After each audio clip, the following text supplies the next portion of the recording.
stat show over the summer, a little bit different. What I'm doing, first and foremost, I've got this thing in front of me just to make it easier for me to look at what I'm talking about.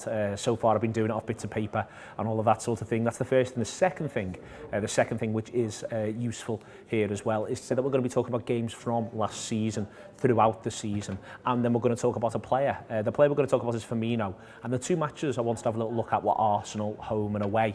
I'm going to do them in reverse chronological order. I'm going to do Arsenal home first as a really good example of a game that went really well for Liverpool.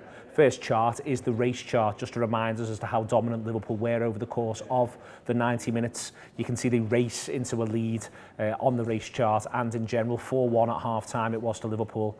And they end the game with a really, really high expected goals there, just shy of 4 expected goals across the course of the game. Arsenal find themselves just shy of 1, so it is broadly speaking what you'd expect, and Liverpool are absolutely dominant, as you can see from the percentage likelihood of result at the very, very top of the screen. That's just a reminder that this was a Liverpool performance that couldn't have gone any better. So let's have a look at the first half's passing network chart. You can see that on there at the minute, the first half's passing network chart, and it's pretty gorgeous. It reminds us of what the starting 11 was that day. Shaqiri played off the right, and if you see, Shaqiri's almost in line with Wijnaldum / Firmino. We talked as the season wore on that at times it was a little bit more like a diamond, with Salah and Mane coming quite narrow. Well, we can see that here really, but we would have written this down as 4-2-3-1 perhaps. But we can see that Mane is able to push on in the context of this game. Salah has come very, very narrow indeed, and Mane's pretty narrow. Other things to sort of watch out for there is it's a lovely line between the two centre-halves. It was Van Dijk and Lovren that day. And how important it was for Liverpool to work the ball to Shaqiri. That's a very, very high XG he has in that first half period. All the front four do.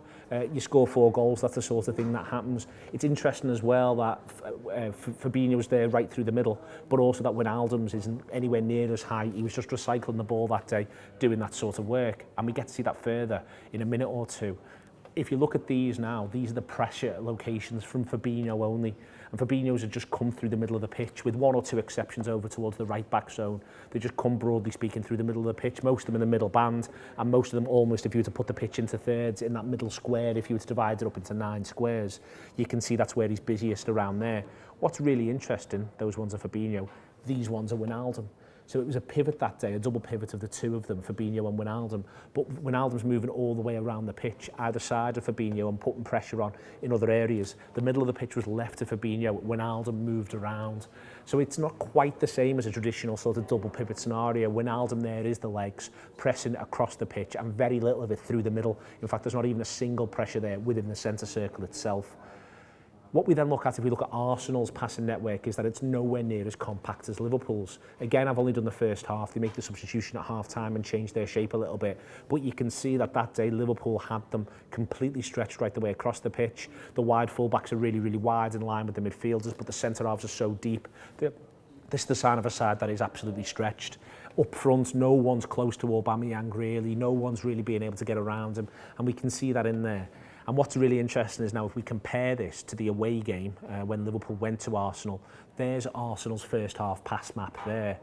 That's really, really grabbed my attention. You know, you get to see how close the two centre-halves are to the two holding midfielders. We talked a lot that day about how good Granit Xhaka was, Lucas Torreira as well, really, really close. And you get to see how much they target Liverpool's right-hand side. Ozil and Aubameyang very much over there, Kolasinac close to them. And you're left in a situation where Mkhitaryan takes almost all of the right-hand side on his own. And even Lacazette's pulling that way. He gets his goal from that side, which we'll come on to mention in a minute or two.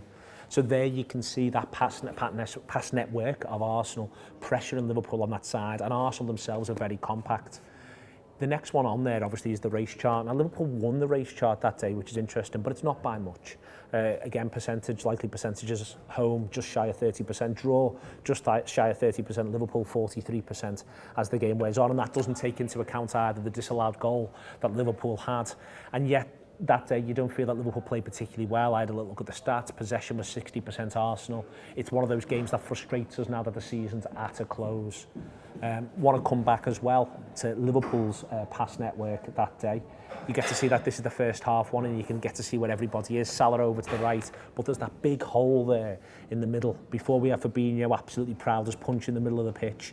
But what you'd have here is you have Wijnaldum and Milner miles apart that day, and it did feel at times as though Arsenal could drive a cart and horses through that Liverpoolian midfield. Firmino not particularly involved, very, very close to Sadio Mane in there as well, and Mane not able to influence the action particularly either. This, though, if we move along, is the second half pass map. It's the first 11 pass map, so it doesn't take into account that some subs were made, but they were after the 70th minute. And you can see there the action Liverpool take at half-time. It bears so much, this little examination. If you go right the way through it, you've got Andy Robertson at left-back with Sadio Mane right on top of him.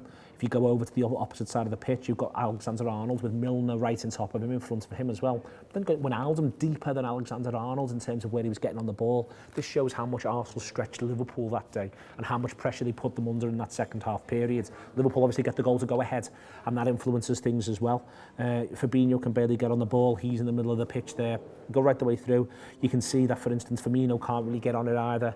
Shaqiri comes off and gets himself involved, and it's fascinating really that Liverpool find themselves in this situation throughout the course of this game, and it's effectively a 4-4-2 that isn't really functioning but is staying compact, that is managing to win its battles. It's just not able to play progressive football. The equaliser that day is the Lacazette goal, and it's one of the goals that you could possibly argue cost Liverpool the title. If you want to go down that mad route, if you want to get into that rabbit hole, it's one which has got an expected goals value of 0.07, and it shows how good a finisher he is. I think one of the untold stories of the season is how good Lacazette was in front of goal. It's something that we might look into at a future point, and it's an excellent finish there. You can see it right in the corner, the only place you could get it past Alisson, and it's the goal that makes it 1-1. I think on the whole, you get to see in those two games what happens when Liverpool have to rejig. You could say panic. I don't think they did panic. I think you see, for instance, in the final, Liverpool at some point against Tottenham go to 4-4-1-1 or something a little bit like it. You get to see it there, that's what Liverpool were prepared to do. They do it away at Porto as well. Liverpool would go and put wide people in front of the full-backs if they felt they were getting stretched, and that day Alexander-Arnold was. The last thing I want to get into in this is Roberto Firmino. Been talking since the season finished as though Firmino didn't really feel as though he had a better 18-19 than 17-18. And I thought, well, let's actually test that. Let's test that hypothesis that he can do better. Yes, his goal numbers were down. 27 all comps in 17-18, 16 all comps 18-19, 15 league goals 17-18, 12 18-19, a little bit closer. He got 12 goals in the Champions League alone last season or season before, last 17-18. So that obviously bumps those numbers up. 27 out of 15 does feel as though he played poorer. So here's his radar as a striker in 2018-19. All the usual radar-y bits are in there. You've got XG, you've got goal, you've got shots, you've got touches in the box. You've got shot touch percentage, you've got his XG assisted in there as well. His pressure regains and his pressures are always going to be hugely high on this metric. It's what you expect. Aerial wins, less so. It's what you expect. Then you've got his turnovers, his successful dribbles, and then the XG per shot. You can see it in there looking really rather like a map of Africa, if we're quite honest with you, or maybe even South America. Maybe I've got them confused. We then move ourselves along and we'll get what it is up against the average. So Firmino is the red silhouette, and in there is the blue darker silhouette, and we can see that he's far better than the average striker in the league. But that's not really the hypothesis we're testing. The hypothesis we're testing is Firmino 18-19 as a striker against Firmino 17-18 as a striker, other than on the metric of goals. And it's striking that he's that bit better, 18-19, than he was 17-18 according to these numbers, that he finds himself that little bit better in terms of pressure regains, his XG assistance improved, same number of pressures right the way through, slight improvement 17-18 on shots and touches in the box, but it's very, very slight as to be negligible.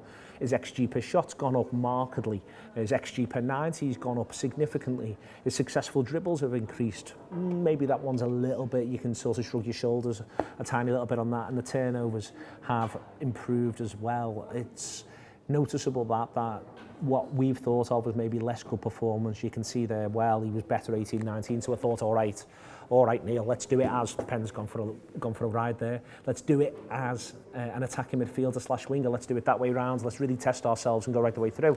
So here he is as an attacking midfielder / winger, and again, it's absolutely brilliant stuff. Again, XG per 90, shots, touches in the box, they're all in there as you go right the way around. You wouldn't expect box crosses for him to be lashing many of them in, given where he plays, but his passing percentage is excellent.